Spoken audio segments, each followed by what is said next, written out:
Flicks Talkers, what is going on? Welcome to another live stream, guys. We are back. It's the end of the week. I'm still feeling the heat. Let me know if you guys are feeling the heat wherever you guys are coming in from. I'm out here in Southern California. Shouts out to all the Cali heads, Cali natives. I'm always trying to get situated here. There we go.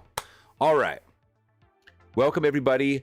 New and classic, I don't like to say old, I like to say classic members to a live stream. If you guys aren't familiar, we go live 3 times a week, Tuesday, Thursday, and Sunday, taking your request, talking movie news, and just getting to know each other, because that's what I like to do.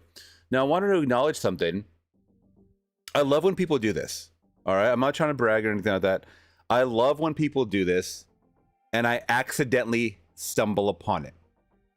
So you guys know I'm a Twitter active user. Like I'm X. Does anybody call it Twitter anymore? I don't think anybody calls it Twitter, and they haven't called it Twitter for such a long time. So anyways, I'm on my way to get my haircut yesterday, and I don't know if someone tagged. Oh yeah, someone tagged me, and this was the post in question. Some of you guys saw this. If you guys follow me on X, Twitter, They posted my Man of Steel reaction, and it's like a compilation. I love that. No one called it X. Okay. I was like, that's me. That's cool. And the caption says, welcome to the cult. Now, I understand. Actually, I don't think I understood that I was going to get a lot of shit for watching this movie or actually liking this movie. Because that's what the whole gripe was about, me liking this movie. A lot of people are liking that I like this movie. A lot of people don't like that I like this movie. Let me explain. So the Zack Snyder cult is, a fandom that likes this movie, Batman versus Superman, Justice League, yada, yada, yada. So anyways, when I saw this, I was like, cool, love, that's awesome.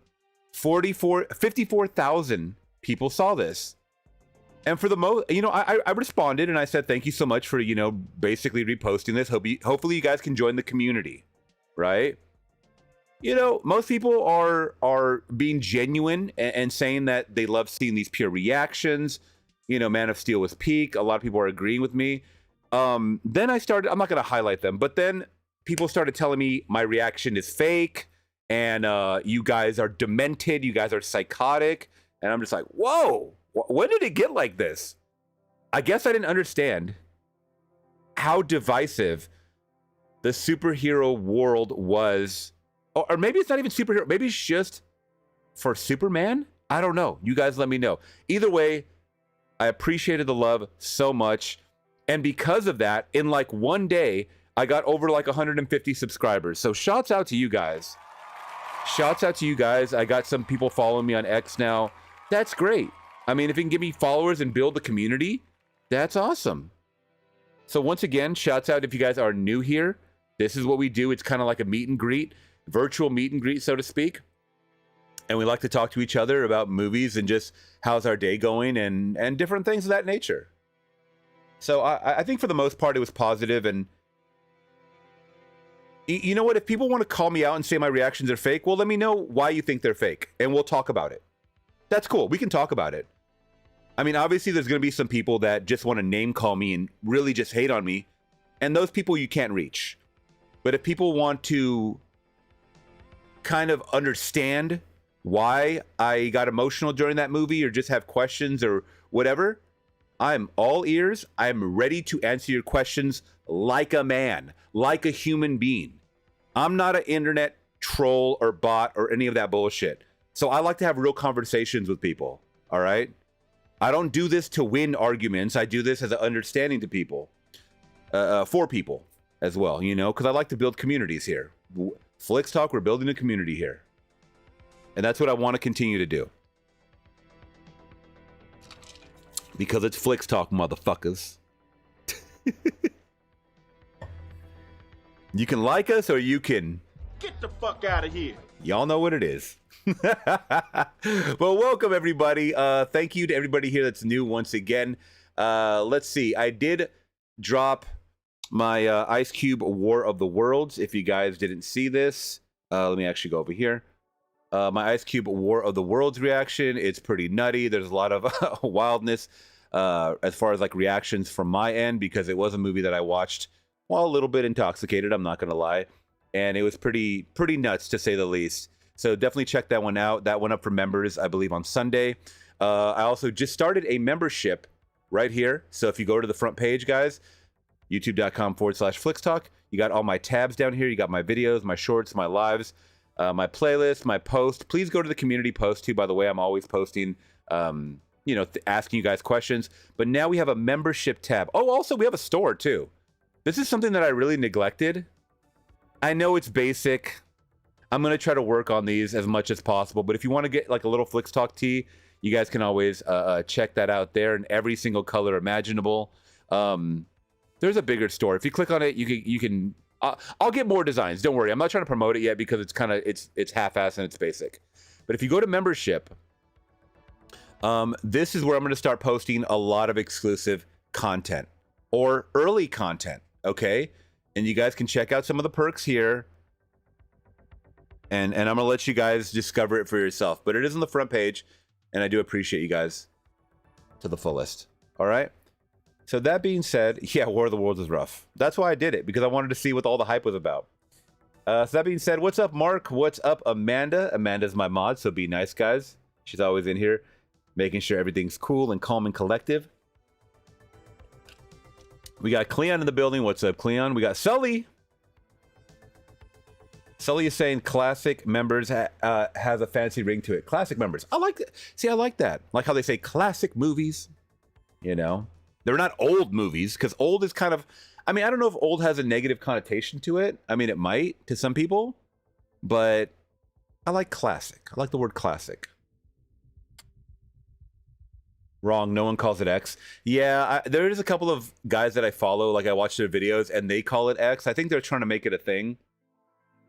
It just, Twitter has such a good ring to it too, you know? Sully is saying that fandom in particular is super toxic for some reason.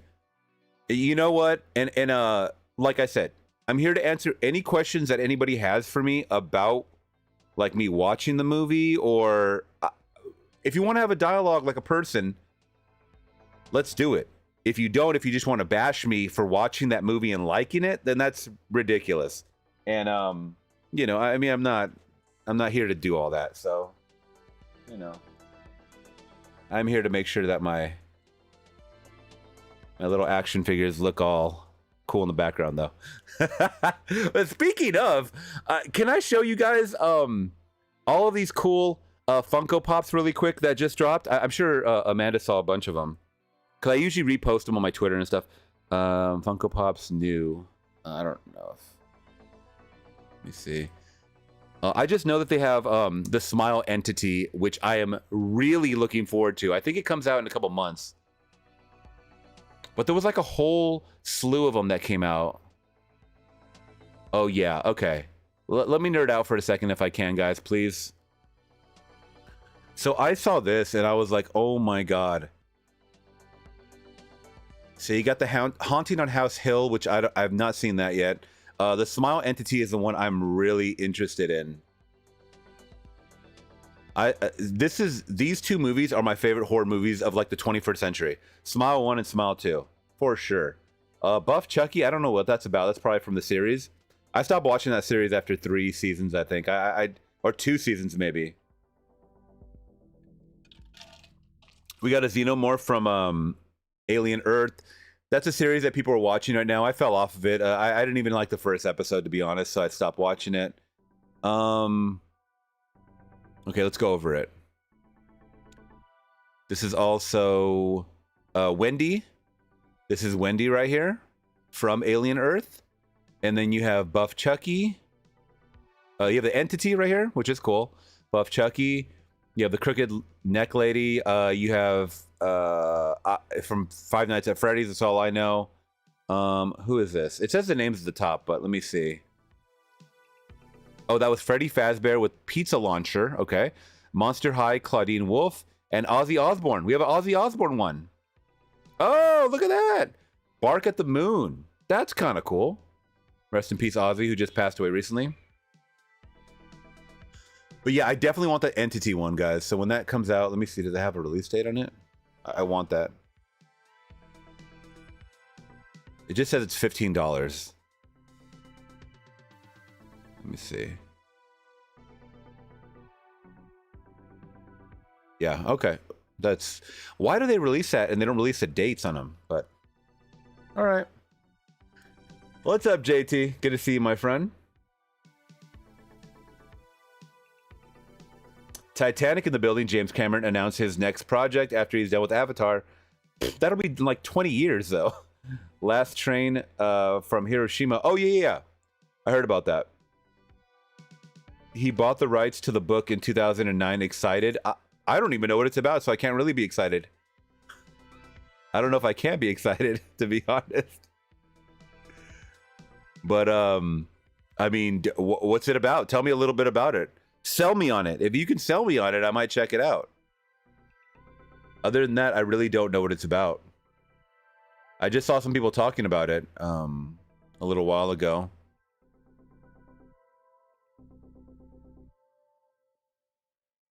By the way, requests are on if you guys want to check out anything or want me to check out anything as well. Shouts out to all the members once again in the building. Let me see.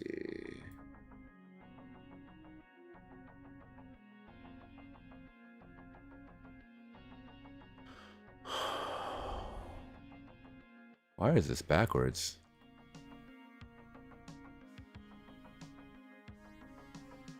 Text scrolling right. Yeah, it should be text scrolling right. Mark Pita in the building. Have you been to Pam's Coffee yet? Yeah. Yeah, we actually went. We actually did go.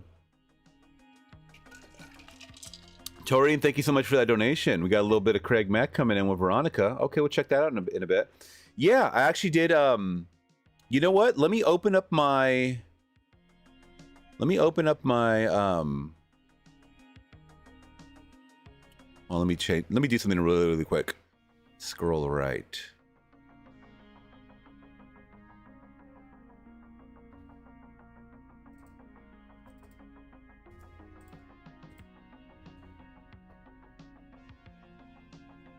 Okay, we'll see if that works or not. Yeah, I actually posted on my Instagram a while back. I don't remember what we went for. I don't think it was for... Oh, I'm trying to remember what it was for. But yeah, Pam's Coffee was cool. It was in Los Angeles, and I forget which part of LA, if I'm being honest, but... Let me see. I gotta scroll all the way back, because this is a while, buddy. So give me one chance, give me one moment. Either way, it was okay. I mean, the coffee wasn't legendary. It was all right. I think they're just banking off the name. Here we go. Oh, it's for my birthday, for my 40th. Yeah. Yeah. There we go. 24 weeks ago, I went.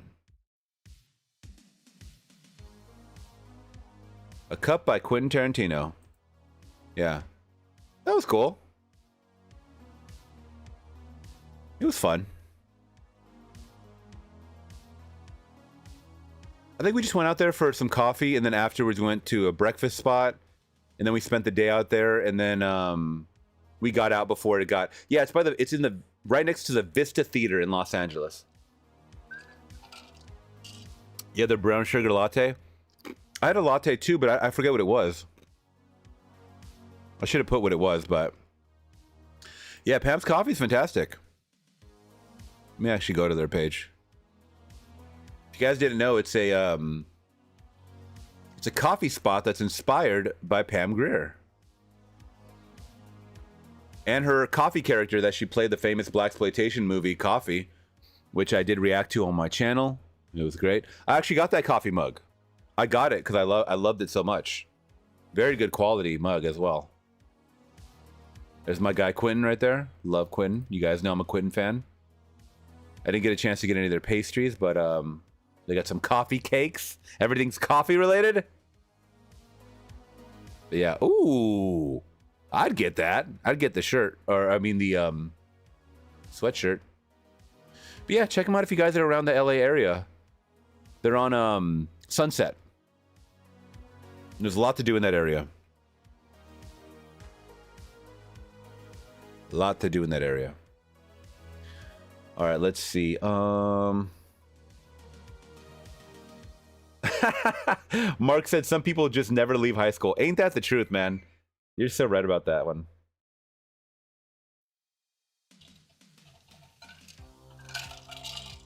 Make a t-shirt that says, I never fake it. That can have so many connotations. That's going through my mind. So many connotations. We got Say Sling in the building. I have a reaction recommendation. Okay. You would love Moby Dick 1956. You probably know what it's about, but in case you don't, it's about the captain of a whaling ship on the hunt for a white whale. That one, I think I looked up the other day, because I don't know if you recommended it or I was just interested. Yeah, Moby Dick 1956 film. Yeah, I don't know much about it, if I'm being honest. I didn't get a chance to read the book in school. I know a lot of people read that book in school. So we have Gregory Peck, fantastic. Orson Welles, okay, very, very cool. And the other people I don't know. Seems like there's been a lot of iterations of it, huh? I gotta put 1956. It's one of those timeless tales, huh? Look at Gregory Peck, man. I'm still trying to show Laura, the hell, why am I drawing a blank on like his famous movie? I mean, I know he has a lot of famous movies, but To Kill a Mockingbird. I'm trying to show her To Kill a Mockingbird. I still have to see Roman Holiday, which I actually have on DVD. The Guns of Navarone, I also have on DVD or Blu-ray. I have seen The Omen, the original Omen. But Moby Dick is up there in his repertoire. I gotta watch it. Cape Fear, I need to watch. I have it. I have not seen the original. I have only seen the, is it De Niro? The De Niro remake? With Julia Lewis, I believe Juliette Lewis. Or Julia Lewis, I don't forget her name, but... Okay, we might check it out. The best way to get me to check out movies, join the members or join the Patreon, buddy. Best way. Amanda's saying I went to the fair today and got some horror t-shirts. Ooh, very, very cool. Let's check them out. The entity from Smile is crazy, yeah. One of my favorite creatures. I just love to have fun with them, you know? I'm a huge fan of practical effects as well. So if you can hit me with some good practical, which that monster was created using practical, at least for the majority it was. I don't think it's 1000% practical, but yeah. So let's check out some music, guys. We got Craig Mack, Veronica, Craig Mack, No One But You. Let me see if I can get a lyric video, if you don't mind, because last one kind of, well, maybe this one might not be too bad. Maybe we can watch this one. But there was a couple of videos I had to cut out of the last stream because it blocked the stream, I think. I think I had to do that. We just want to make sure we're cautious, guys. So let's check out Veronica featuring Craig Mack. Flavor in the air. No One But You.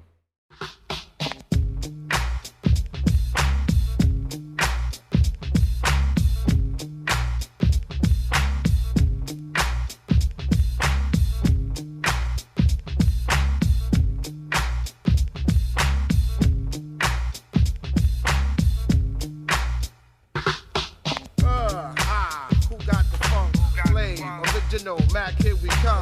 Non-stop rockin', with the ill rockin' you. Non-stop rockin', how we do. From the north to the south, to the east, to the west. East and west, y'all. You know Craig Mack rockin', guaranteed to be the best. Mac, you the best, yo, Mac, you the best. Now Veronica is the name of the honey. So sit back, relax, we making all of the money.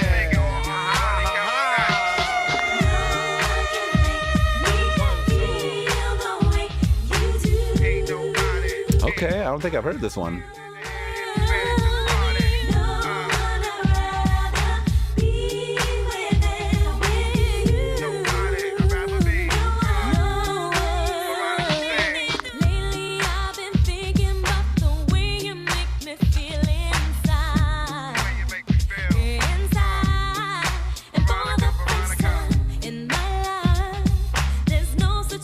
Spending too much time with you.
complain. Greg Max here, and my style's gonna Craig Mack Robot?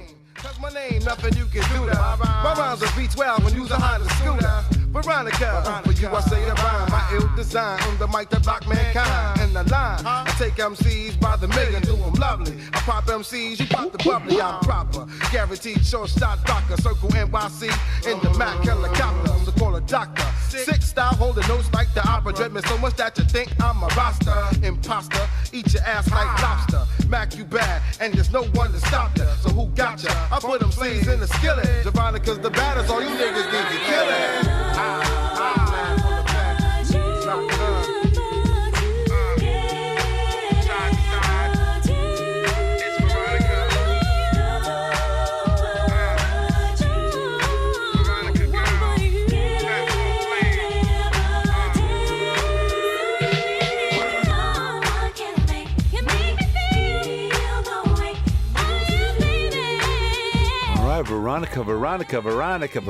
Veronica.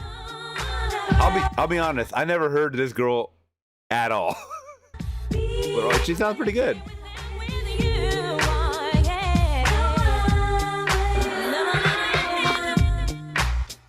Okay. Very good. Thank you, Toreen, for that one. Kicking it off nice and smooth with a little bit of R&B, hip-hop. Let's see if we got a little palate cleanser story we can talk about with you guys. Actually, this one, let's get into this one. So we've talked about pitch meetings. Casey Mack, thank you so much for that. You got to check out this hilarious look at Monster, a look of the monster in it. Check out the Monster in the Closet trailer from 1986. And yes, this is a kid. This is a young Paul Walker. Oh my God. Okay, Casey, we will check that in 1 second after this one right here. So this is one that I've put off for like the last 2 streams. It came out over a week ago. It is the Superman 2025 pitch meeting. You guys introduced me to pitch meetings. All right. I subscribed after a couple of pitch meetings. All right. But now that we have Man of Steel, the reaction on the channel, and so many new subscribers, please, if you're in the chat and you guys are new, let me know what you think about this one. These are super funny. Let's get into pitch meeting, guys. I don't even have to explain what these videos are about. They explain themselves, so check it out. Movie for me? Yes, sir, I do. Oh boy, this is gonna be so dark and depressing. Actually, I was thinking the exact opposite. Oh, so you mean we're gonna include some jokes like, he's right behind me, isn't he? And, well, that just happened. Well, you know, hopefully a step up from that. Impossible. Those are the funniest jokes in the world. That's why Marvel uses them so much. I'm just thinking we make this a little more lighthearted and infuse some jokes here and there. Here and there? What does that mean? Everywhere. Oh my God. Let no scene go unjoked, okay? So anyway, in this movie, Superman's gonna lose a fight for the first time ever. Oh boy, I can't wait to watch what that's gonna be like with my eyes and see it. Oh no, the movie starts immediately after that happens. Oh, but don't worry, sir. Superman's constantly gonna get his butt kicked in this movie. What? Just manhandled and woman-handled over and over again. All right. So anyway, with the help of Crypto the dog, he gets back to the Fortress of Solitude and gets patched up by robots and sunshine. Well, great. So then he goes back to the fight and gets beat up again by this dude. Who is this guy that keeps beating up Superman? Well, he's the Hammer of Boravia. Oh. Except he's not. Oh, he's not. He's actually a masked metahuman named Ultraman. Oh, he is. Kind of not. What are you who is this guy? Well, see, under the mask, he's actually a clone of Superman being controlled by Lex Luthor. Is he? By the way, a lot of spoilers in these pitch meetings, by the way. So, who cares? Being controlled by Lex Luthor.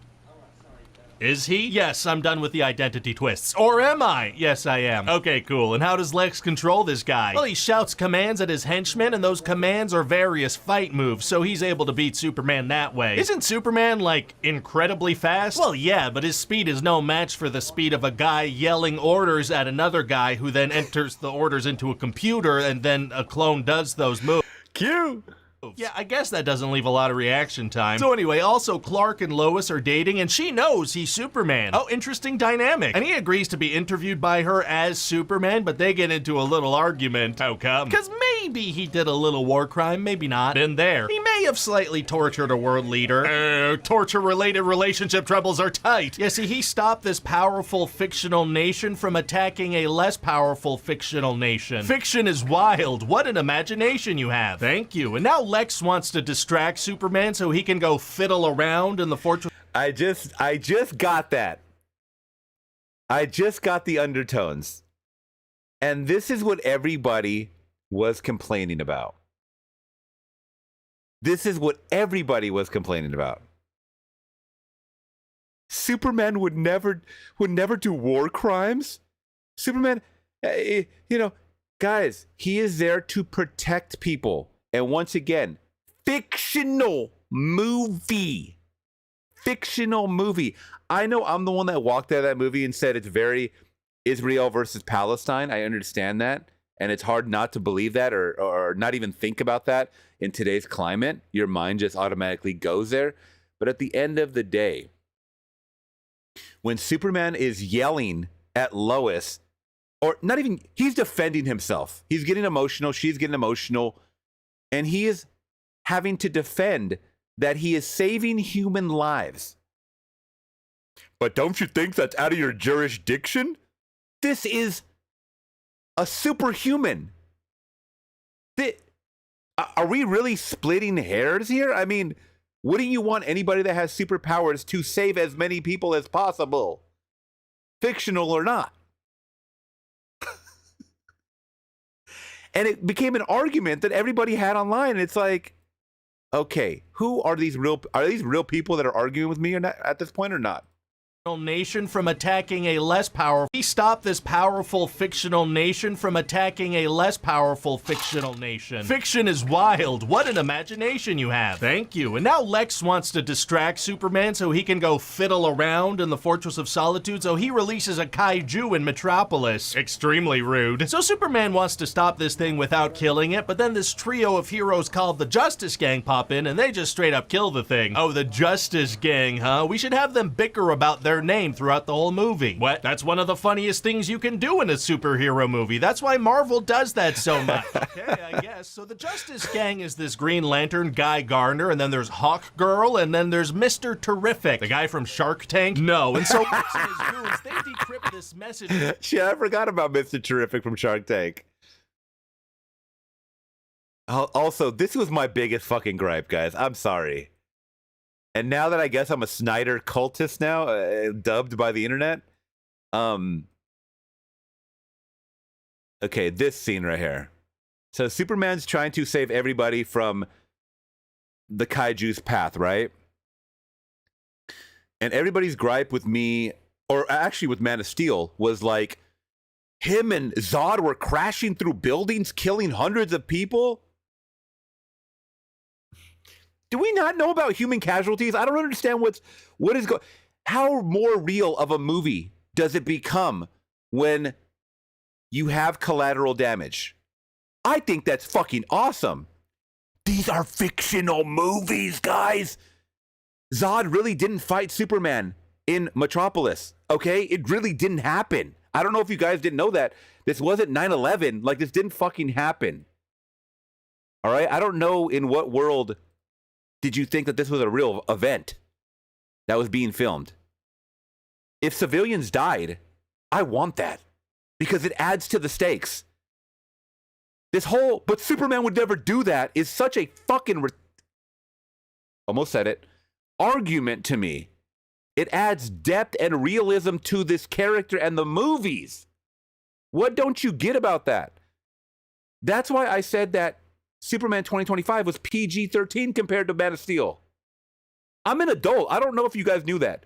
Aren't you guys adults too? If you want to watch cartoons and PG shit, then go back, go watch Nickelodeon or something. Go get safe in your little bubble. But let the real adults watch real cool shit. Like I had said, Superman 2025, which people are now calling Super Meh, it was just fine. But I could tell the tone was way different.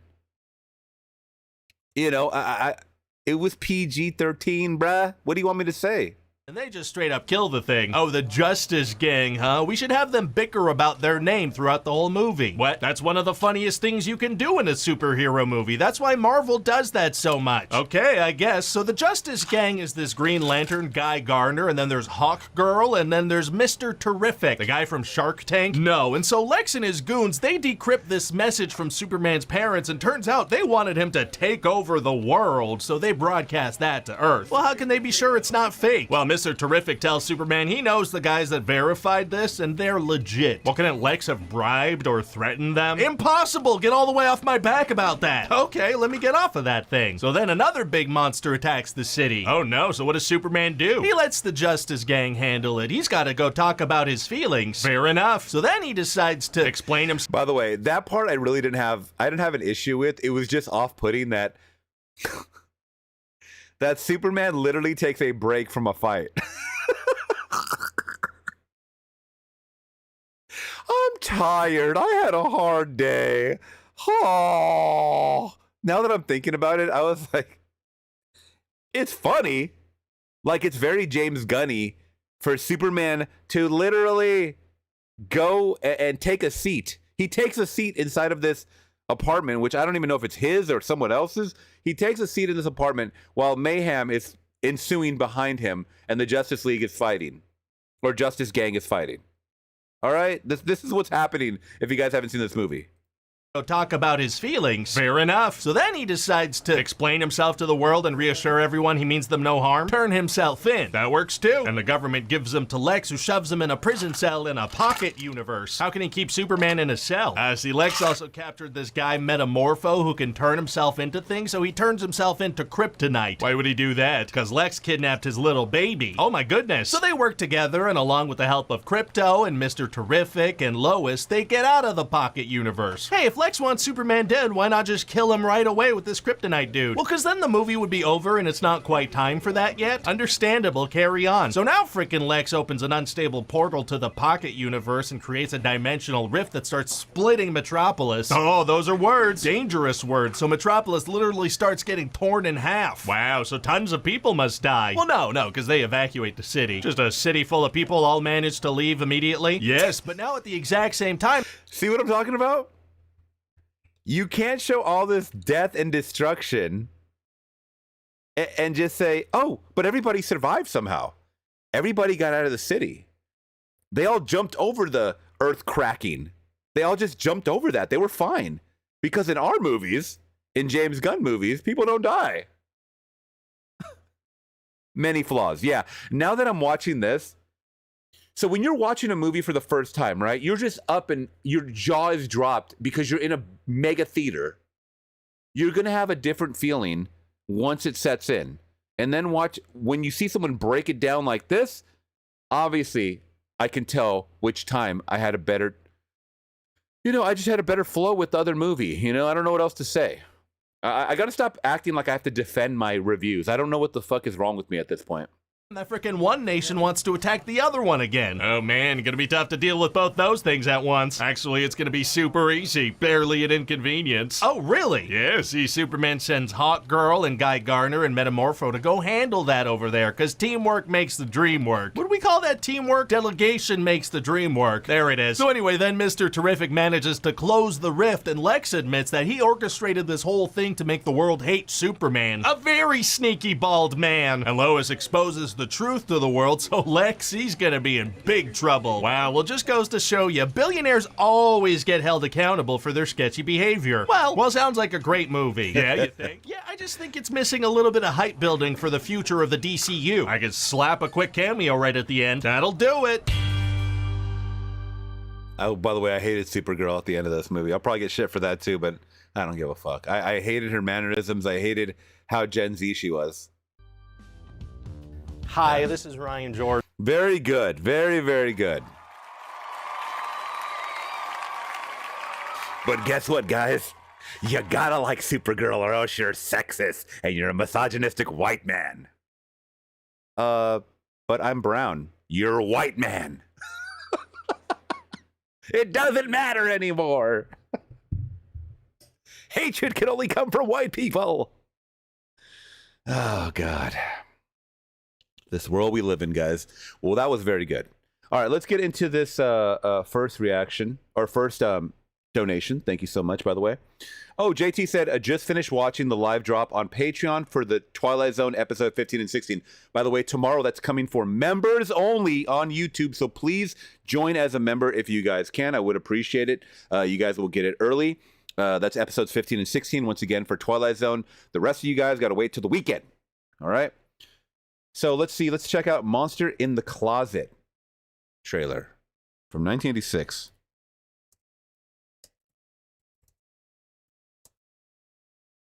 Okay. And you said it has a young Paul Walker? Interesting. Oh my gosh, this trailer looks retro as hell.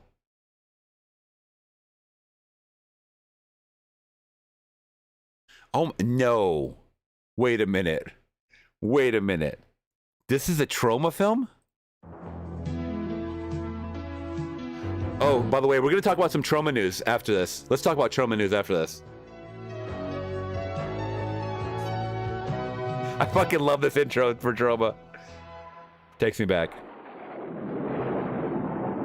The most mysterious, inexplicable, and incredible events often take place in the most ordinary places. Usually... Spooky, thank you so much for becoming a member. We love that, girl. Thank you so much for the support. These seemingly unexplainable occurrences are eventually explained, but every so often, they remain mysteriously incredible. Monster in the Closet. I don't know how I never heard of this. Is this a kids movie or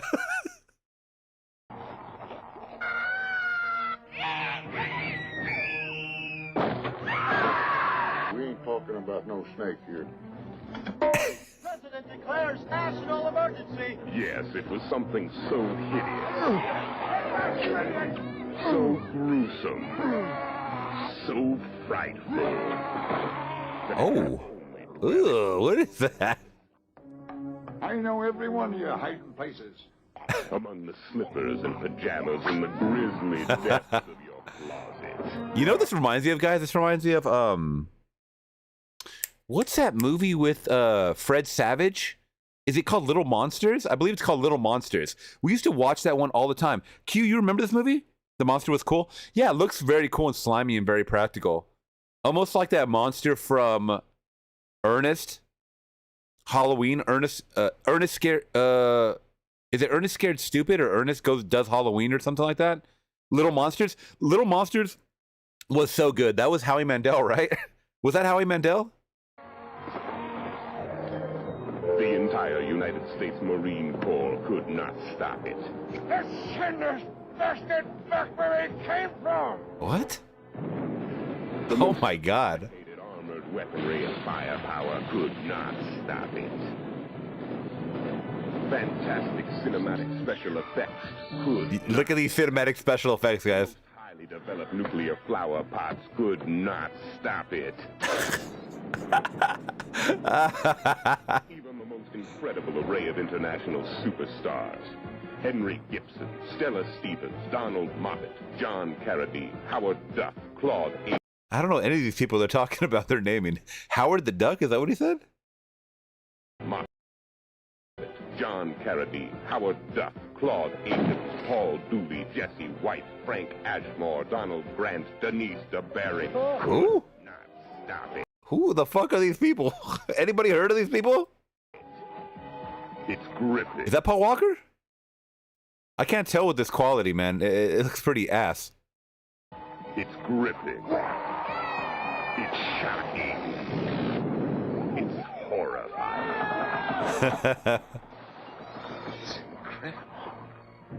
It's Monster in the Closet.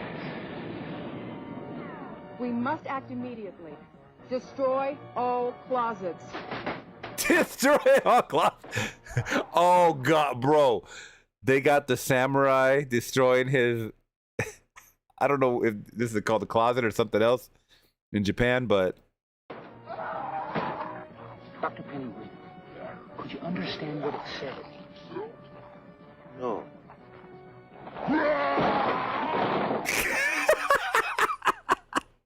I love how it doesn't have a monster scream. It just says raw. It sounds like a guy just saying raw. Was it a deranged killer? Or was it just looking for a date? Monster in the closet. Whoa. One more time. One more time. Damn. That looks pretty intense. I feel like I've seen a movie in the 21st century that has kind of a monster design like this. Monster in the closet. It's coming out. Got the xenomorph going on, huh? Okay. Very good. What the hell is that? Yeah. I don't know, man. It's a monster in the closet. Very, very good. Jason, welcome, my friend. That is pretty funny. Oh, Spooky said, I saw your TikTok today and I got in my feelings seeing the support. Yes. So last stream, guys, which was on Tuesday, I announced that I did a membership. I started a membership program on YouTube, which is just pretty much, you know, extra perks and exclusive this and that.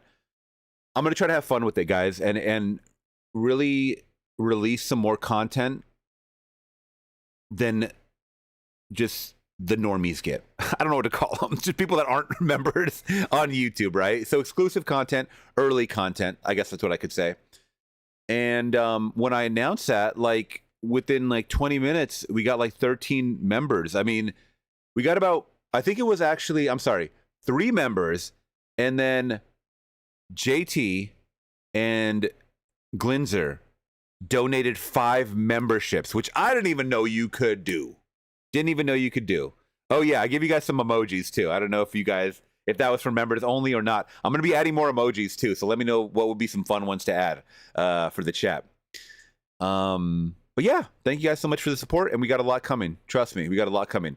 All right, let me see if there's anything cool that we can talk about. Oh God, we talked about the AI Will Smith last episode. That went haywire, by the way. A lot of people were talking about that. I noticed. All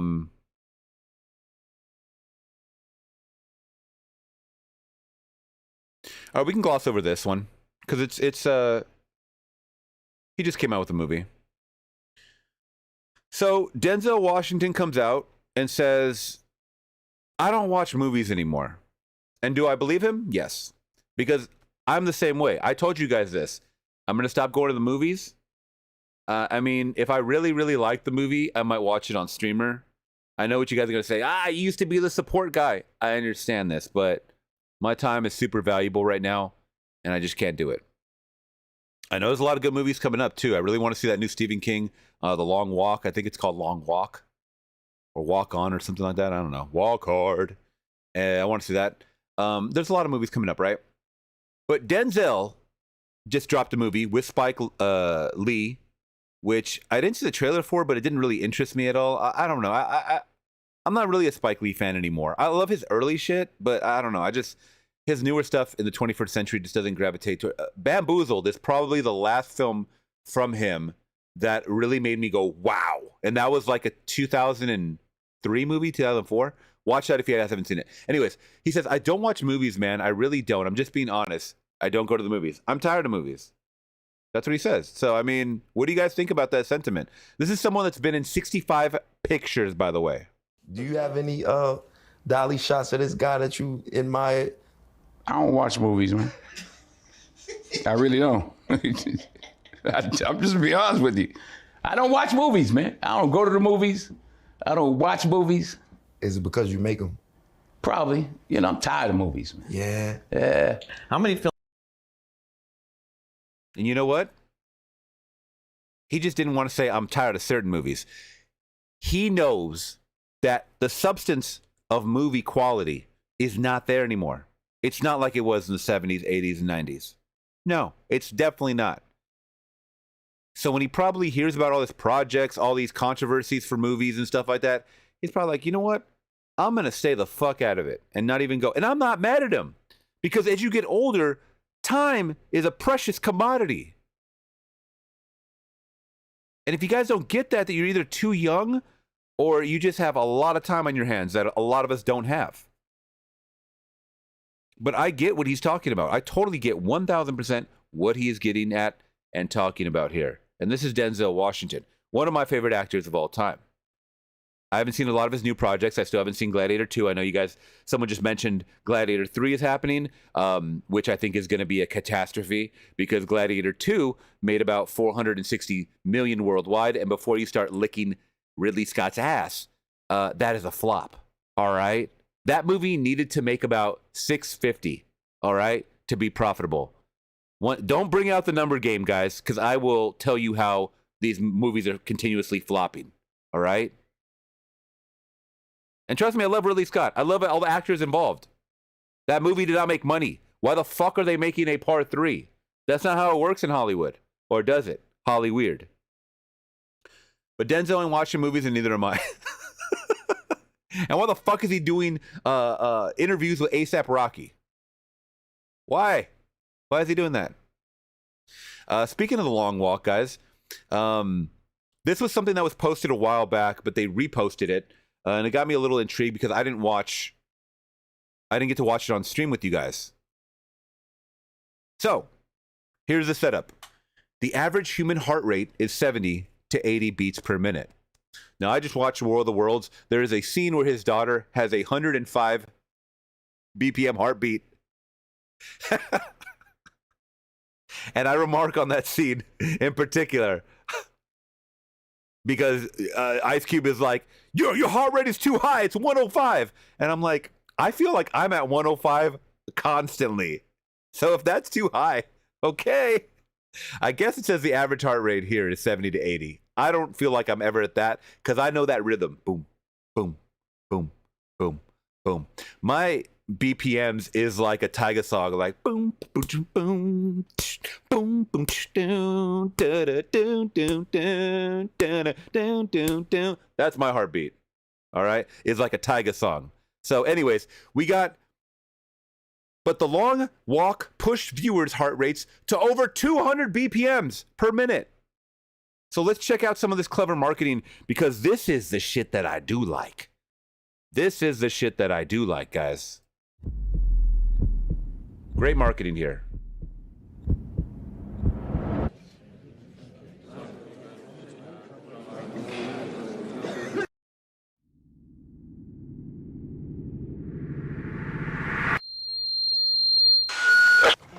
Thank you. Good. All right. All right, let's cut. Thank you very much. Walk until there's only one of you left. That ain't fair!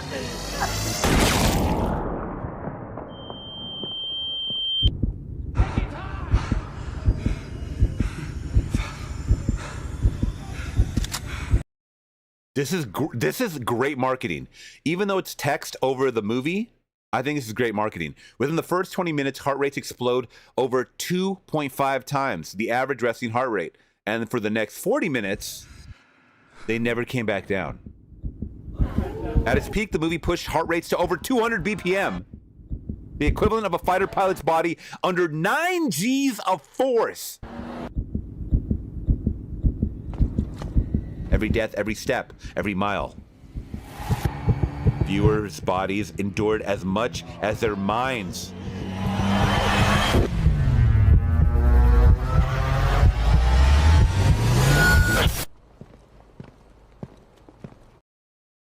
I love that.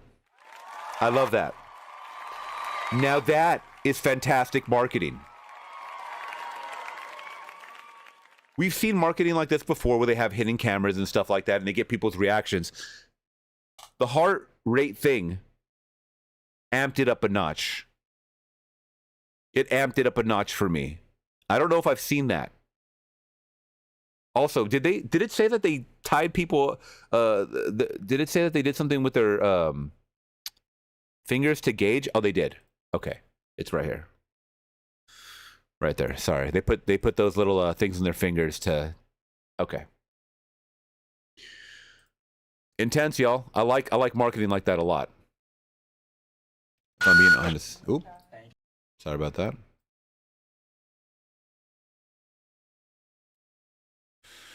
All right, what else we got, guys? We got some cutie cats. All right, so the caught stealing film is coming out. We got a couple movies coming out tomorrow, guys. A couple movies to talk about that are coming out tomorrow and this weekend. Let me know if you guys have seen anything. But this is the star of the red carpet, guys. I think he has a name. Tonic the cat from the film Caught Stealing. Do you guys see this? That is so cute. I love that. You guys know I'm a cat lover. I know Amanda's a cat lover. Who else is a cat lover in the chat?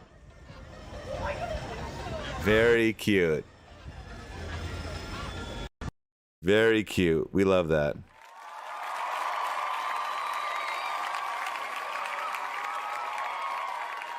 Look at this beauty. Look at this beautiful cat.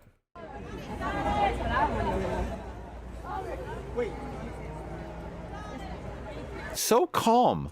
Under all of that pressure of lights and people talking, most people can't handle that. Tonic the cat is killing it. Look at that. Oh, that looks like my mochi. He does. Or she does. Now give me a treat. I love that. Go get your ass out of the way. No one's trying to see you. Look at that. Oh. Oh Look at that.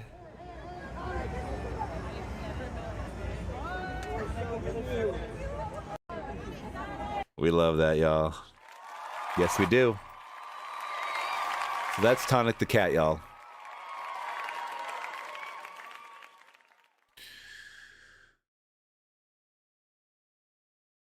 All right. We don't want to see her stupid tattoos. We want to see the kitty. Amanda's saying, all right, I'm seeing this with my Fitbit on. Yeah, it could be a lie. Imagine if it was all a lie. Like nobody got their heart rate up that much.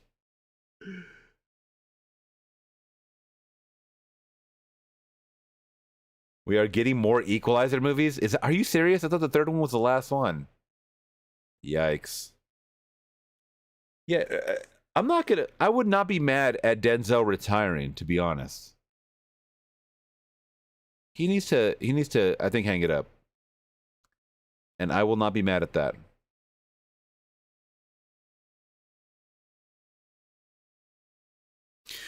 Spooky is saying, did you guys see the recent backlash of Snoop Dogg recently? Yeah, we actually talked about it, I think it was last Sunday. I think it was on the last stream on Sunday. We did talk about it, though. Yeah, the whole Buzz Lightyear thing. Hey, man, Uncle Snoop don't play. He is unfiltered.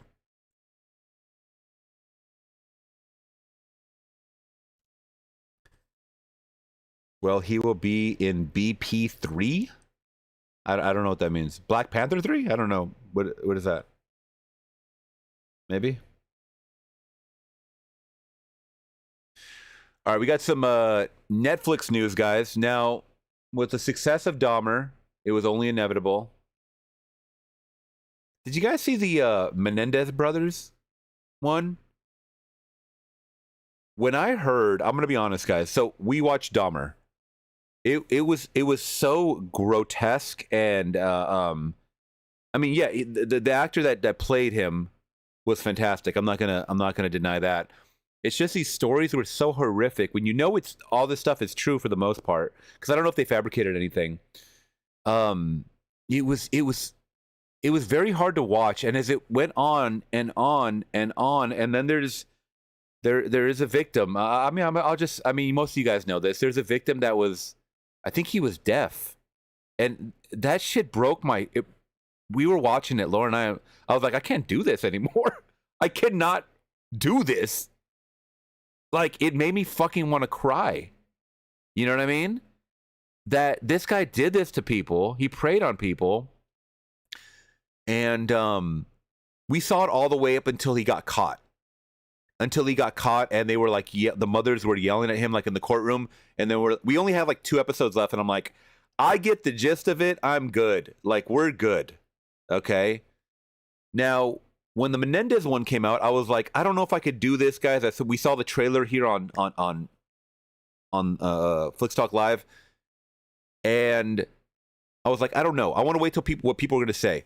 And the internet started saying all this graphic shit that the dad did, and I'm like, I don't want to fucking watch that. I don't want to watch that.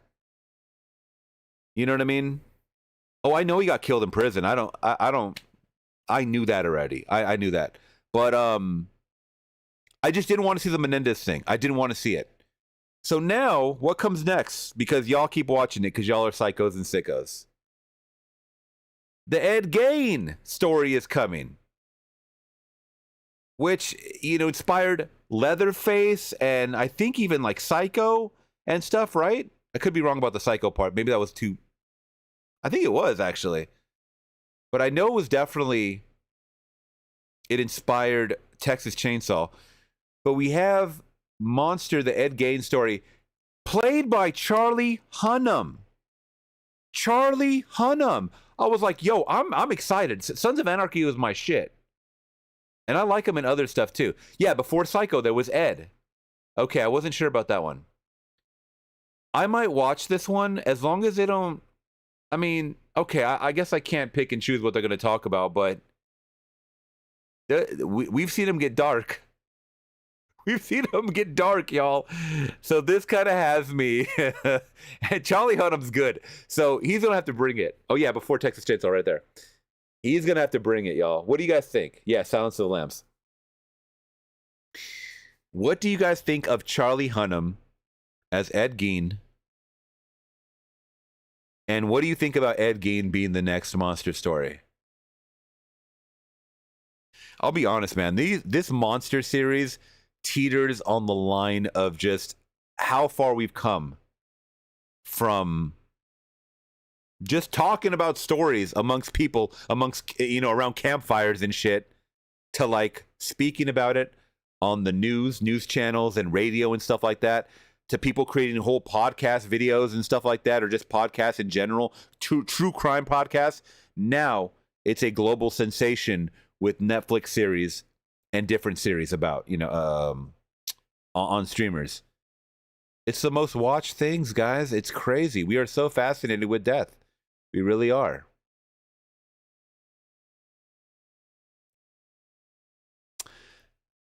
But that's what that is, guys. All right, let me see if there's a full trailer for this one. By the way, requests are on if you guys want to check out anything. Speaking of requests, JT, thank you, my friend.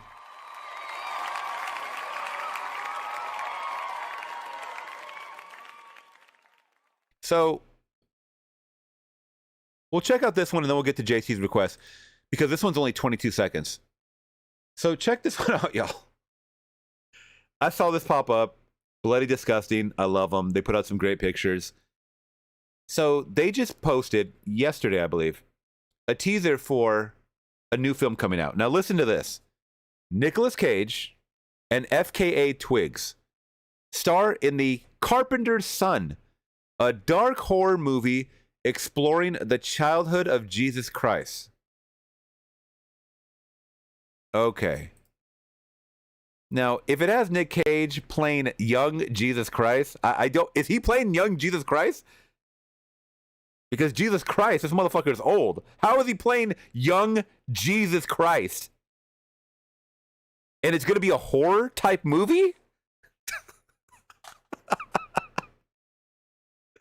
I mean, horrific stuff did happen. Yeah, huh? How is this not Passion of the Christ? But anyways, okay, let's check it out, guys. We'll give it a chance. I know Nic Cage has a lot of debt to pay off, so he's doing every movie imaginable.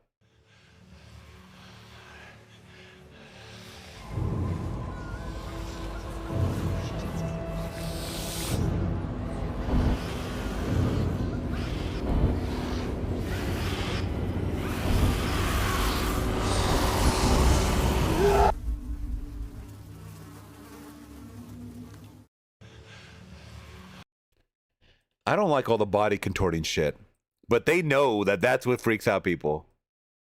There's FKA Twigs right there. I don't know if I've seen the only thing I know about her, I'm gonna be honest, is she's a musician and she dated Fucking Transformer kid. What's his name? and she said he was crazy as fuck. I forgot his name. Anyways, Shia LaBeouf. Look at this shit. What is that, the new dance move or what? Ugh. That shit freaks me out, y'all. It really does. Yeah, the feet are all pigeon-toed and shit. God dang. Is he playing Jesus Christ? That's what I want to know. It says Nicolas Cage and FK Twig star in The Carpenter's Son, a dark horror movie exploring the childhood of Jesus Christ. This is going to be one of those artistic films. I don't know. You guys let me know your thoughts on that one. 22 seconds, man. They made it really creepy for me. All right, guys. Let's check out the request that JT has. Carlsberg beer commercial bikers in cinema. Okay.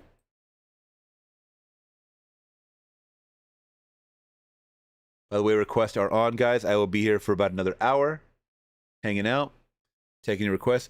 Carlsberg beer commercial bikers in cinema surprise. Okay.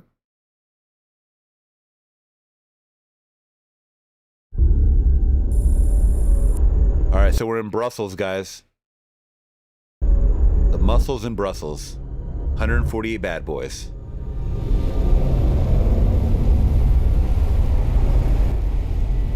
Some innocent couples.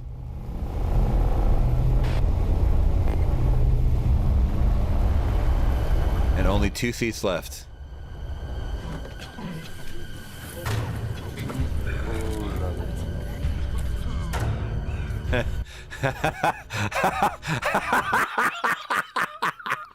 This has got to be the ultimate dilemma. 2 normal people go into a theater full of bikers, and there's only 2 seats left. This must have been before you had to pre-order, huh?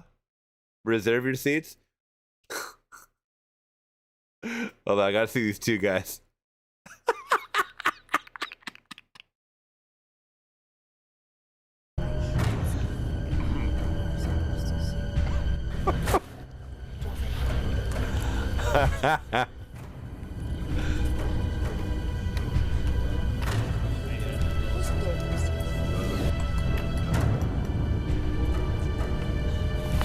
They just left.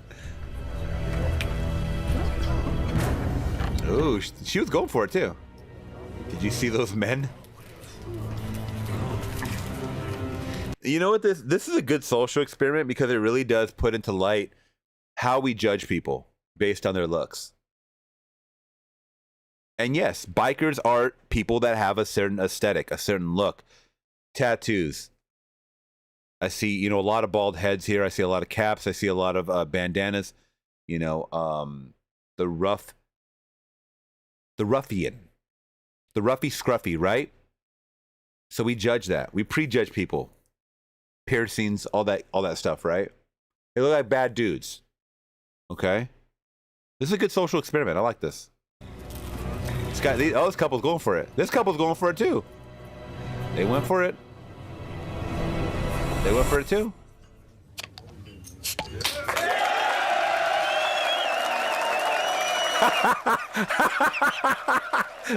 they won the golden ticket.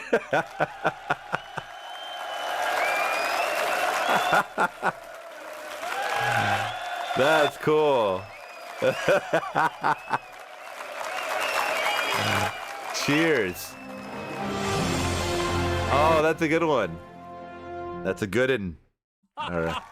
Shut up. Nice. That's a good one. I wasn't expecting that ending. I thought someone was gonna pop up on the screen. All right, all right. Very, very good. I guess I better sit in the ceiling. Yep. What's up, Joshua? How you doing, my friend?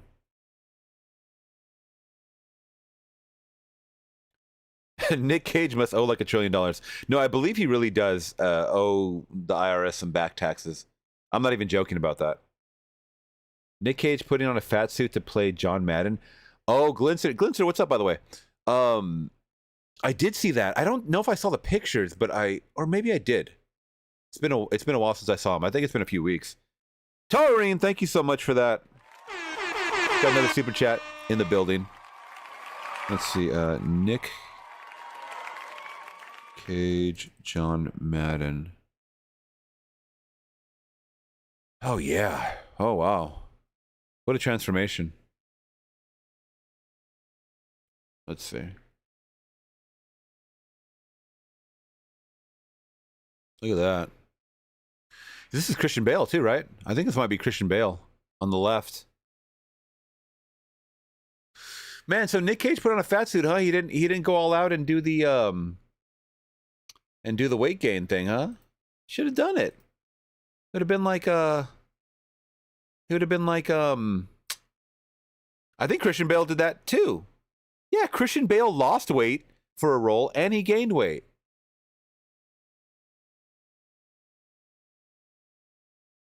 What the fuck? Is that really him? Is this really him? 50 weeks ago. Whoa!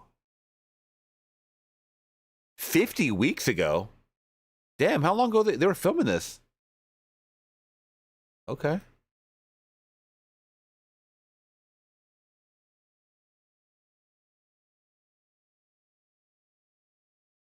But yeah, those are the pictures that have come out, guys.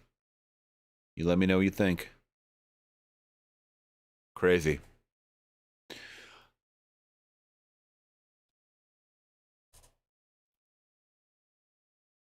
Hollywood taking shots at Christianity, shocking. Well, nothing's taboo anymore, you know? Honestly, Flickstalkers, what would you have done walking into a cinema? Yeah, let me know what you guys would have done at that beer commercial. I'll be honest, if I probably would have sat down. I don't think I would have left. I would have looked confused as well, though, to be honest. But then I would have, if I saw 2 seats, I would have sat down. All right, so we got some Aaliyah on the horizon.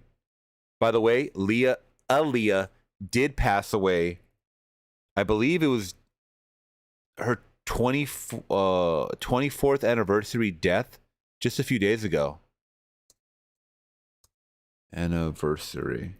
I reposted it on my IG. Yes. Yeah, she died 24 years ago.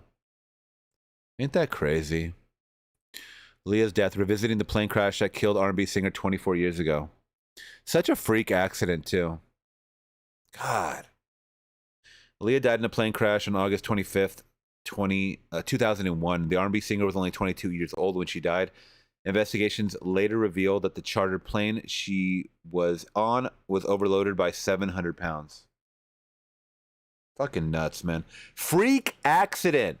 Freak accident, y'all. She was definitely one of my favorite R&B singers. I had the AJ Nothing But a Number album, which on the back, creepily on the back, and creepily on the front. So let me show you what's creepy about this album if you guys have no clue what I'm even talking about. Real quick. Most of the fans know.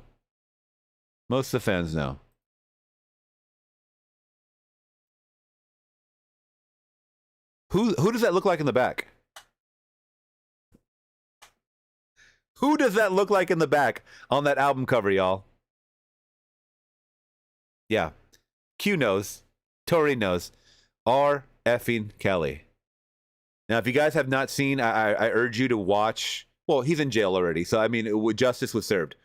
But if you go watch the documentary with the victims that came out, there's a story with her friend that introduced Aaliyah to R. Kelly, and it was disgusting. It was disgusting how R. Kelly and his security team or his boys or whoever would recruit teenagers from the mall and say, I want that girl. Go get her. Let's get her on the tour bus. It was fucking disgusting.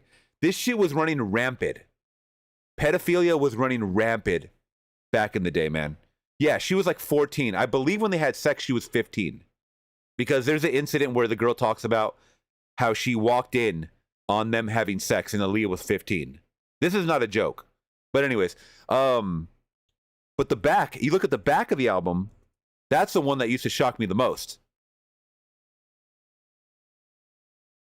I don't know if it said, I think it was only on the linear notes on the inside. No, someone made this one. Let me see. Oop, what the fuck is this? Oop, what is this? That's what I'm looking for. So, produced by R. Kelly. Also, I believe he wrote a lot of songs on here. I could be wrong about that.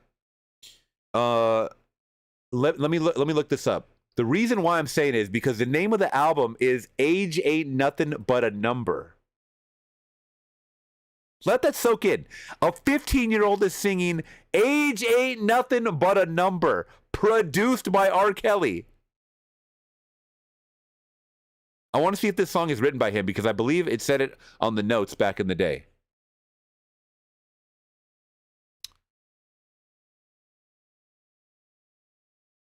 I could be wrong. He could have just produced it. I don't know if he was a writer or not. Does anybody know if that was if he wrote that song?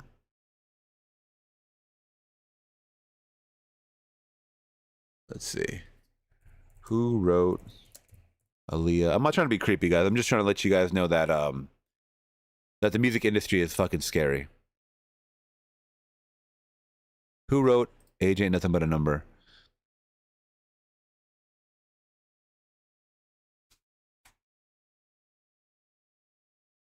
There it is.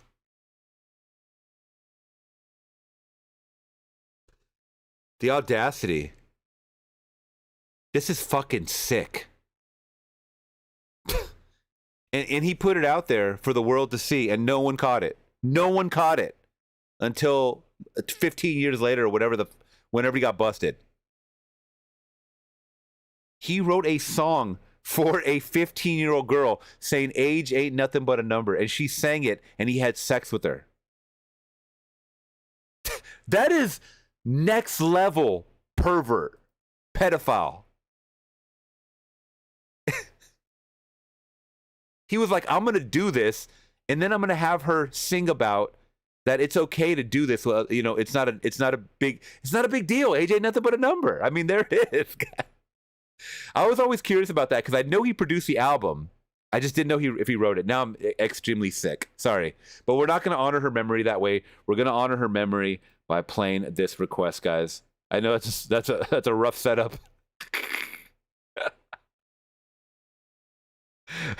I'm sorry. I'm a twisted individual myself. Just with the dark humor, not with any of that other R. Kelly shit. Aaliyah, the one I gave my heart to, the video version if possible. All right, we'll try it. We'll try it. Once again, sometimes these videos like to block the channel. If it does block the stream, guys, we'll be back. Don't worry. We'll be back. It's only temporary. Remember, pain is only temporary. Life is forever. Life is beautiful. 24 years ago, at the age of 22, and we're still talking about her. Still not forgetting about her.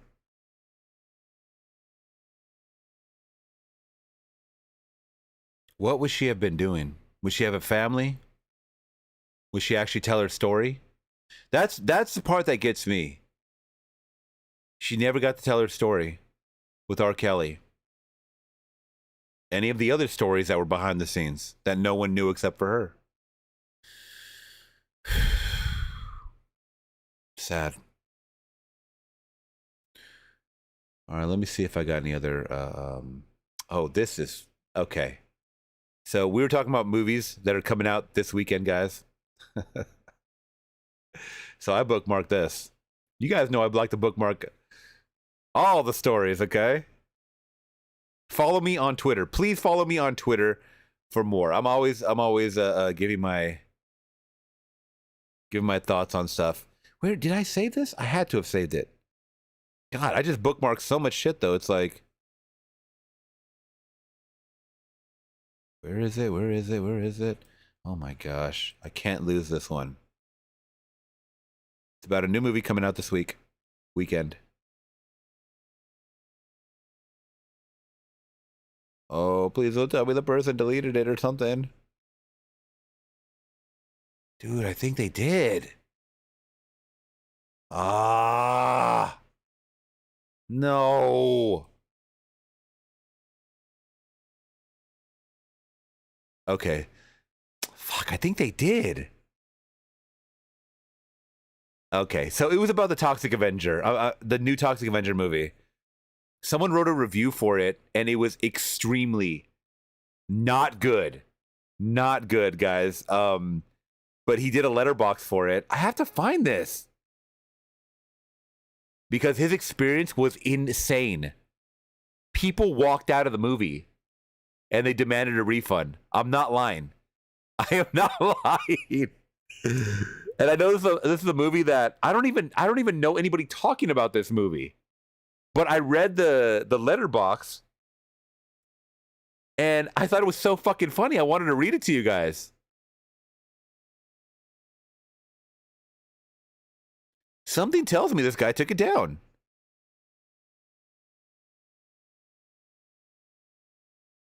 Oh, this person's reporting walkouts too. So he's not the only one. Apparently people are walking out of the screening for a Toxic Avenger because it wasn't what they were expecting. Some people just got traumatized. That's a good pun. We like that. We like that. But there was a guy who wrote a whole letterbox about his experience there. Did he take it down? I am so confused. But anyways, Monday they had a early screening. Let me see if I can find it on Letterboxd. Maybe I'll find it on, let's see.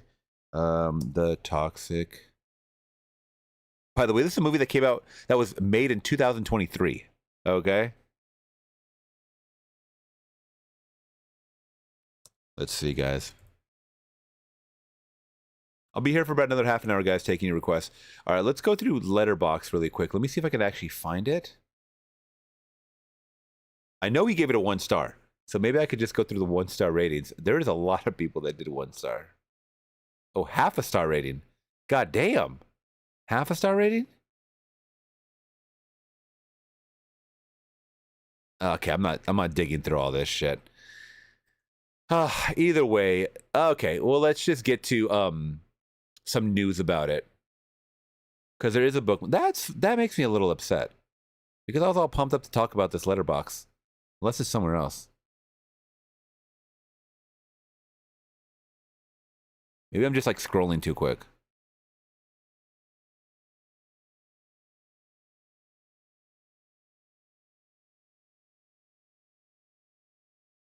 Like I said, I save a lot of shit in my bookmarks.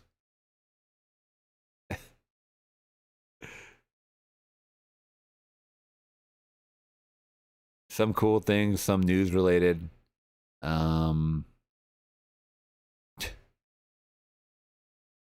Some stuff that I can't believe is actually happening, actually going down. Okay, well, I can't find it. They must have deleted it. They had to have deleted it. So anyways, this is Toxic related though. Okay, so the Toxic Avenger has partnered up with a nonprofit to eliminate 5 million. Now I think this is damage control, meaning that I think they're doing this because this movie is not getting positive reviews. It's been through production hell, like I had said. It's 2.5 years in the making, I believe, something like that. And you have big names in it. You have Peter Dinklage as a Toxic Avenger, Toxie. You have Daniel Radcliffe in it as the villain. So it's like you have Trauma behind it, which is a big underground horror company, independent as well. What could go wrong? Well, people are seeing this. I guess it came out as an early screener on Monday, this past Monday, and people were like, what the fuck is this? So bad to a point where people were walking out of the theaters. They were demanding, and not walking out because the movie was gory or anything. They were walking out because it was so stupid and they wanted their money back. People wanted their money back. And when people demand money back, that means it's horrific. horrifically made. The Toxic Avenger has partnered up with a nonprofit to eliminate $5 million in unpayable medical debt and pledges to eliminate more based on ticket sales in theaters this Friday. We are going to make a giant marketing stunt for Toxic Avenger. Now, I don't think they can afford to do this since they're going to lose money. I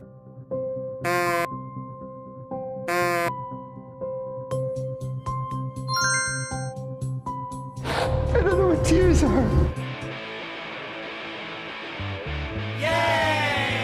By the way, what the fuck is this? What kind of... Someone make this on their phone? Or to erase at least $5 million in unpayable medical debt? Okay, so here we go. For every 1 million the Toxie makes in theaters, we'll erase another 1 million in medical debt. Guys, this movie ain't making $1 million. The way people are talking about this movie is not making $1 million. Okay? This is going to be like, I think it was Americana. What was the Sydney Sweeney movie that just came out and flopped? Americana, I think. I think it made less than $1 million. I need to go to bed already? Why? You better be just kidding. You're always talking shit. But this movie ain't making $1 million. And if it is, it's making 1 million. Not over that. Wow. Sometimes you gotta do something. I love how they take a frame from a movie with the worst dialogue. Sometimes you gotta do something. Sometimes you gotta do something.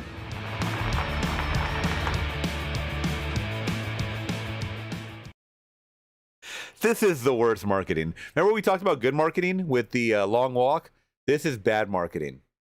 So let's see what the people are saying. Because people don't lie, right? This is the type of marketing I can get behind. More studios should do stuff like this. You mere mortal. You mere mortal. You got sucked in. You got sucked in by the fake marketing.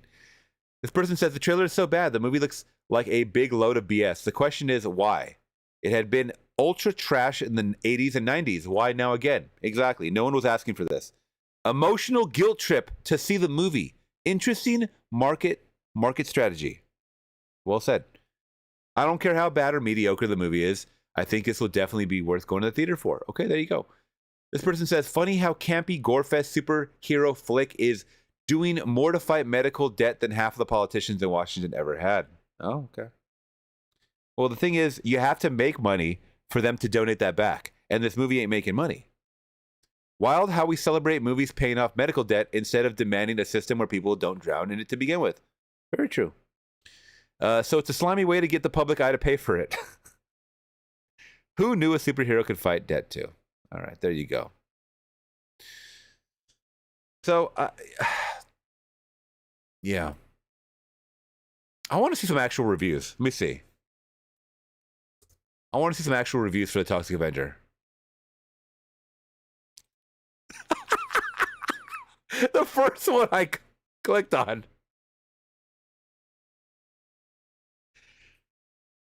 Oh, here we go. This is going to be fun.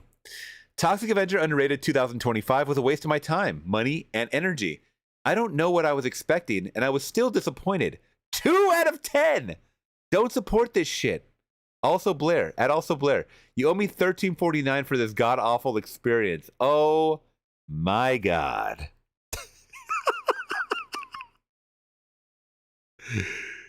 Oh, did Rotten Tomatoes put up a score? Q?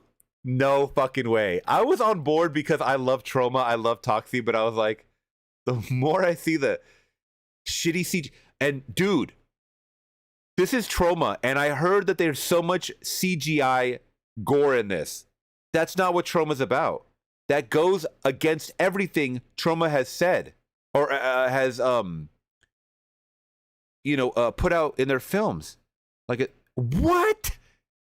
You've got to be fucking kidding me. 83% on Rotten Tomatoes? Fuck out of here. You know what? Fuck Rotten Tomatoes. They're such fucking liars. That's why I'm saying I trust the fans. 83% on Rotten Tomatoes. They get paid. They're getting paid. 83%. And to put that in perspective, Batman Returns got an 82%. Dude, fuck off. Fuck off, bitch. Sorry, guys. I'm mad at my, Oh my God, dude.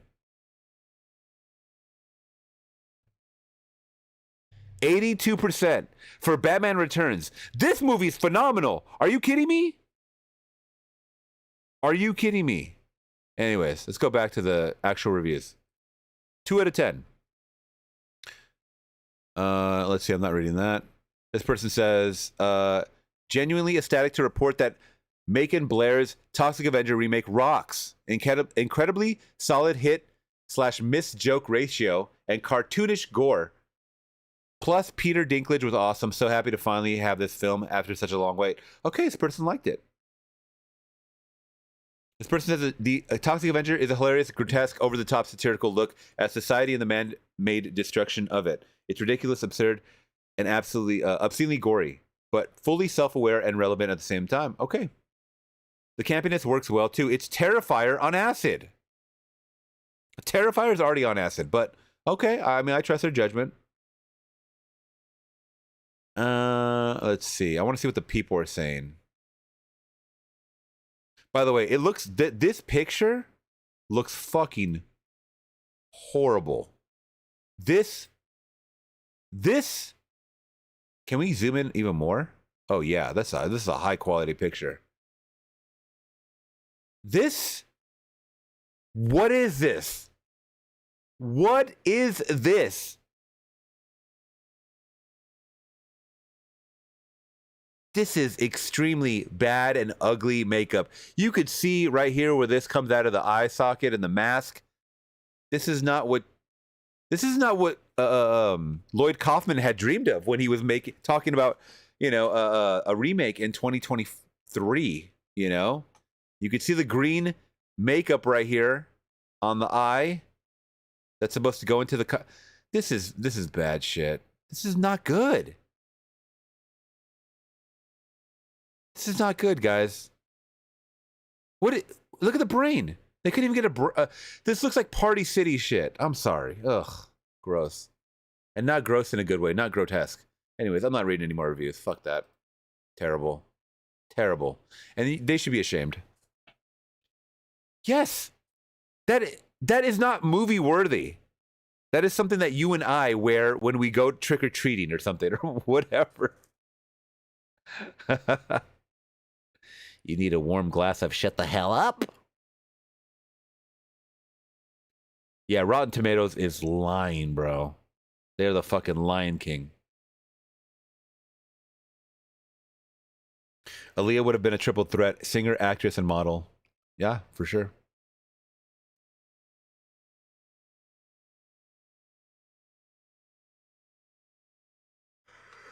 I mean, you know what, guys? It could be great. It could be the greatest thing ever. Let me see. Is there any early reviews out for it? I'm just kind of curious. Here we go. Review. Let's see. I want to know if anybody's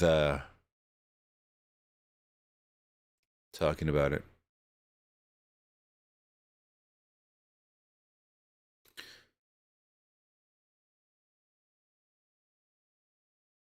I mean, people are talking about it. I just want to see if there's a bad. Okay, it looks like everybody's having a good time. So either everybody's paid, chills, or it's a good movie. Okay, this is the only guy. This is the only guy that says this is a terrible movie. Let's see. I had a chance to check out The Toxic Avenger early at Cineworld's Secret Screening, and I'm here to tell you this is one of the worst movies of 2025. Brother. Work on the audio mixing, please. Hey everyone, what's going on? Welcome to the channel. Thank you for stopping by and sparing your time out to check out my thoughts on The Toxic Avenger. I have seen the original for the first time late 2024. And then only about a month ago, I watched it again with my wife, Emma, because she'd never seen it before. And that movie is silly, it's bonkers, it's fun, it's goofy. Maybe it was trying to be serious, but now it comes off kind of laughable. But it's just an enjoyable time. This one, I think, has been really a big gamble for the studios. And I say that because this finished filming in 2021. It had its first screening in 2020. Okay, let me know what's bad about it. Come on. Avenger, especially if you've seen that first movie, or even if you haven't wanted to see more of that. That's where my positives end. Because, unfortunately, this movie goes completely for tongue-in-cheek humor. Which, don't get me wrong, comedy is subjective.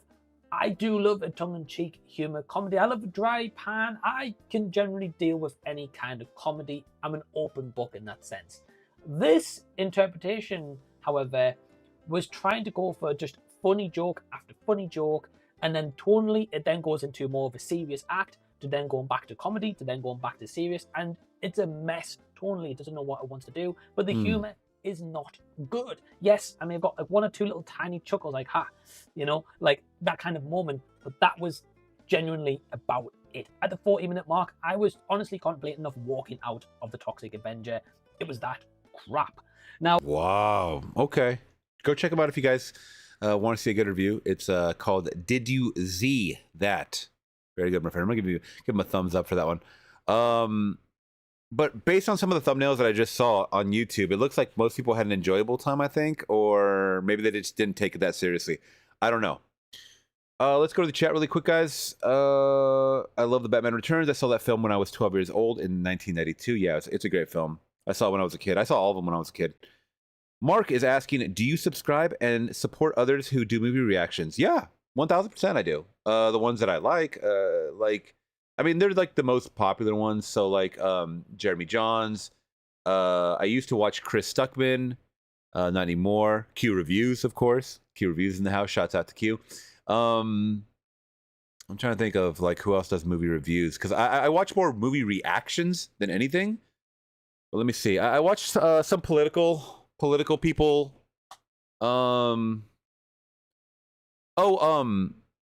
Ryan Cannell from the RK Outpost. I follow his stuff. He does a lot of movie news, live streams as well. So shouts out to them. But yeah, a lot of movie couples. Comedians like Theo Vaughn I watch. Some Joe Rogan clips if I know their guest. Haven't seen a Joe Rogan post in a while, video in a while though. Let's see, I subscribe to a lot of trailers. Yeah, that's kind of just what I'm into. Yeah, but as far as like names go, it's probably just Jeremy Johns is probably the biggest one that I watch, and this guy RK Outpost. Yeah, check him out. Decibel leveling, not that dude's strong suit. I mean, I try to pride myself on audio all the time as far as like balancing, but I know some things are out of my control sometimes. But yeah. Rest in peace, Stan Winston. Toxic Avenger could have used him.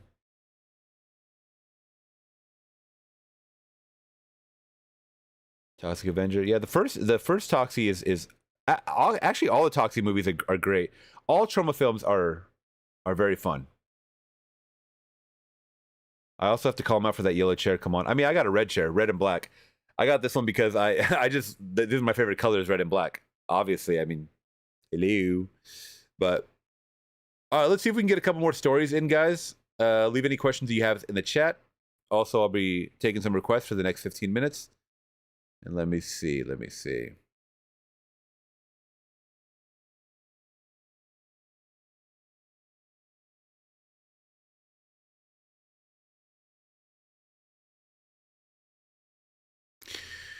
Oh, let's see.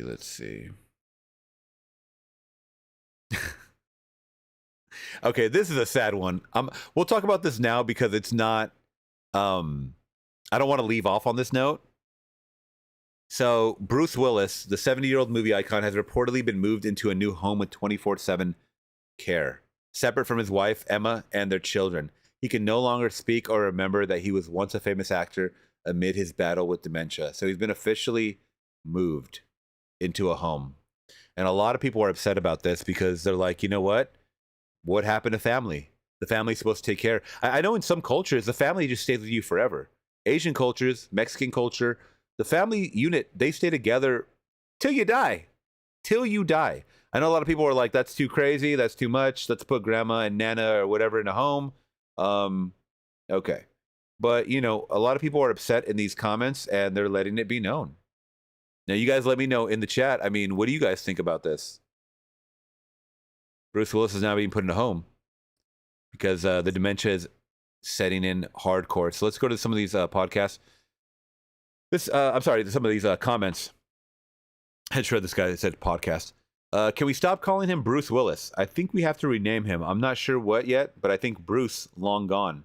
Comment with some suggestions if you agree. I think that's kind of like fucked up to say, but horrendous that you decided to share this image for your own financial gain. Okay, so people are more upset about that. This is a comment I did see, though. One of the top comments, it says, my thoughts are, why move him to a separate house? What happened to in sickness and in health? Till death do us part. After he was done providing a Hollywood lifestyle for his family, his wife signs off on isolating him from the rest of the family at his lowest point. Women. This is the comment that got me thinking, like, I really want to know what the Flix Talkers have to say about this. What you guys have to think about this. Because, yes, some of you will get to that point where you're too old or dementia sets in or something happens. And can you really call on your family? Or can you rely on your wife or your husband or someone to take care of you or do the right thing? Is it time for you to put a clause in your will, a clause in some kind of writing that says, if I have dementia, I'm staying in my house until I die? What do y'all think? Yeah, Glenn, sir, I don't know what that guy was talking about with stop calling him Bruce Willis. I think that was pretty disrespectful. This person says, proof that there is no God, only life and death, and life can be a cold bitch. I mean, as someone that's not religious myself, I can agree to that. I mean, life can be a cold bitch. I mean, 50 Cent has a line that I always quote where he says, hell's gotta be easy because life is hard. I like that quote a lot. Hell's gotta be easy because life is hard. So, you know, some people have it rougher than others, you know. Some people live a very privileged life, you know. This is one of the best three. Tears of the Sun. Somebody recommended this movie to me, I want to say last year or earlier this year, and I have not seen it yet. I've not got a copy of it. Seeing himself in an action movie in the new home. Okay, so people are memeing on him. Bruce Willis through the years. You can watch this. Let's check this one out real quick. So 1984, he's 29 years old. Turn down the music, so I think he aged pretty well. I'm gonna be honest. I mean, other than the hair receding, you know, he aged pretty well. Really good actor, man. You guys like Bruce Willis at all? If you guys do, name some of your favorite movies from him, please, in the chat, in honor of him, who unfortunately was the victim of dementia. I know a lot of you guys have family, or a lot of you guys, you know, just a lot of you guys probably know somebody that went through dementia or is going through dementia. But yeah.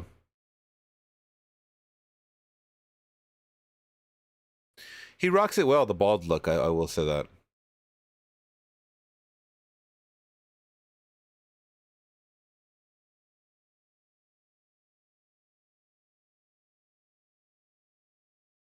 Yeah, that was the last. It was a couple years ago, 6'6". He's missing a tooth, man. What happened there?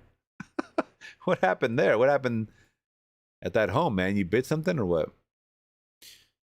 This person says, this is a reminder that material things mean nothing. Nothing real means anything at the end of the day. This person said, my father died of dementia, never moved into nursing home or home care.